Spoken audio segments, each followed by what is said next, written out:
We're here today at Manton Grange, formerly Haddon Stud. Of course, Manton here for Haddon Stud was its last port of call before we transformed into Haddon Training. Haddon Stud originally started down in Dorset in 1981 with my parents, where we bred our own stallions, and the stud was really at its very embryotic state. I moved here in 1991, and I actually moved here with 80 horses and 6 stallions, and as you can imagine, we had a very busy time. Up until we moved until 2001, we were predominantly breeding national hunt and competition horses. The journey from its beginning to when the stud was closed in 2001 was a fantastic time and wonderful experience, and no better way of learning on the job. But as you can all imagine, I'm quite sure with the amount of horses that we had on the place, I couldn't do this on my own, and I needed a team of people. And the team of people was probably about 10 to make it run efficiently. Every one of those 10 staff actually played an integral part of the whole team. I expect you're all probably wondering how we then transformed into Haddon Training.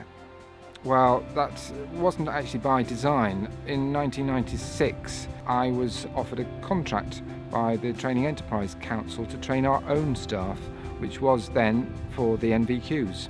We then developed that, and when we actually closed the study in 2001, I think we had the grand total of about 20 learners. We were very fortunate that we had quite a lot of people actually wanting to come and work at the stud, youngsters who had an enormous amount of passion. But of course, passion doesn't last forever if they don't feel as though they're achieving anything.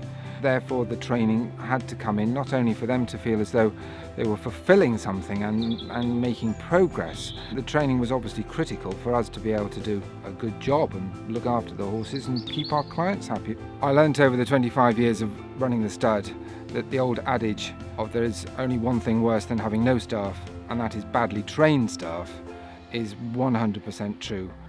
Of course, if this is to be a success, it is absolutely critical and so important that there is a genuine partnership, hopefully with a learner who is passionate to do the qualification, an employer who wants to develop that person and develop their business, and of course, a good quality training provider.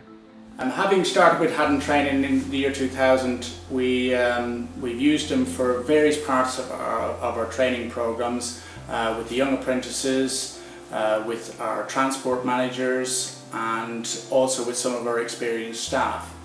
They're very flexible, they understand the industry, and they do provide a really great support network. And I think if you were to think of Haddon, you would think of them supporting students through that journey, but us as employers and managers, I think they offer an equal level of support to us. Staff like to go on training courses because they feel it develops their skills and develops new skills.